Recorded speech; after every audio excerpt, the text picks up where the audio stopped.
Hey guys, it's Angie. I am doing a request video. Someone requested swatches of all the Raving Beauty shadows that I have. So I have been diligently making swatches on my arm and taking pictures. So those pictures will be coming up. But first I want to tell you about Annette's brushes. She's carrying brushes now. And they are vegan, which is cool. And these are the ones that she sent me. And this is the silver set. I think she has a black set as well. The handles are made of birch and are sustainable, which is cool. And the ferrules are made of alloy. And the bristles are synthetic. So I'm going to go through each brush and just tell you quickly what each one does. This is the wet dry brush, which is what you use to foil eyeshadows. It kind of reminds me of the 239, or kind of like the Maxine's Mop 3/8 inch. It is 3/8 inch wide, 3/8 of an inch wide. So, you know, you can cover a large area fairly quickly. But I like this because it's not super dense. And when you're foiling eyeshadows, they tend to get stuck all in the bristles. So it's kind of hard to get pigments and things out of brushes. And that's why I like this one, because I can clean and get in there and get those pigments out. And it works really, really well. So this is the wet dry brush, and this one is like 5 inches long. They range from 5 inches to like 5 3/8. So these are like great little travel brushes or stocking stuffers maybe. And then let's see, the next one reminds me of those brushes in CVS, the little crease dome duo brushes. They come 2 in a pack, and they just have like a really tiny, not tiny, but like a domed crease brush.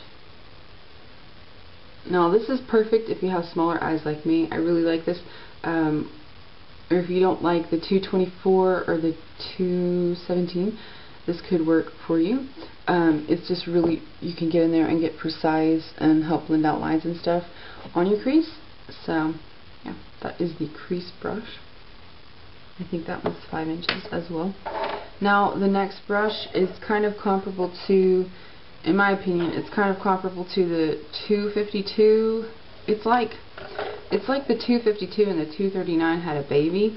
And this is just the eyeshadow brush. And each brush is labeled. But let me compare it to the foiling brush. As you can see, the bristles are a little longer, but it's a little more dense as well.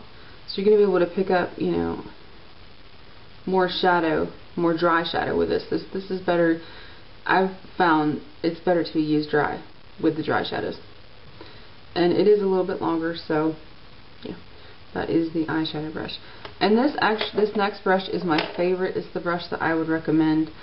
But it's kind of an enigma to me. It is dual-ended.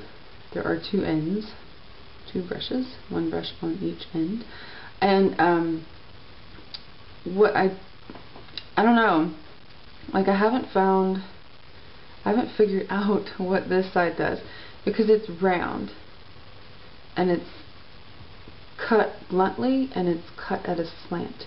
Now either this is meant to be some sort of crease brush, and I've never seen a crease brush like this, or you know, I was thinking maybe I could use this as a concealer. I think it would be perfect because it is angled.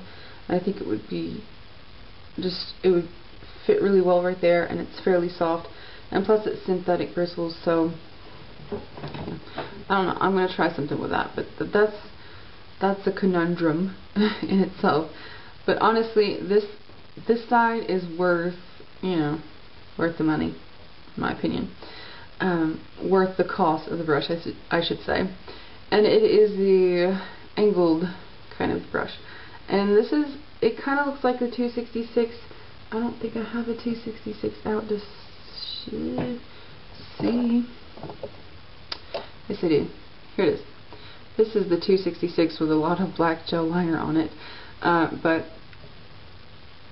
in comparison, it is, as you can see, it's a little wider, and about the same density, I would say, and the tips are kind of the same. But I use this brush for my eyebrows, and it works better than the 266. It works better for me than the 266 does. It's not stiff, but it's sort of stiff, and it kind of can get into where your hair and your eyebrows are, and it gets between those hairs, which I think, you know, some of those flimsy eyeliner brushes you can't really get into. They just bend and get out of the way. But this is great, and this makes the perfect tail. Like if you want a really sharp pointed tail, this is perfect for that. And this is that's why it's my favorite brush, and I'm talking so fast I can't even function.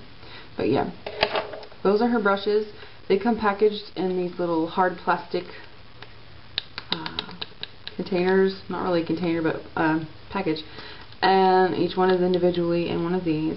And she also places them into a jewelry box, like a watch box or a bracelet box, and it's got the cotton padding, obviously, and yeah, so there's no chance that they should break. Anyway, yeah, swatches are coming up now.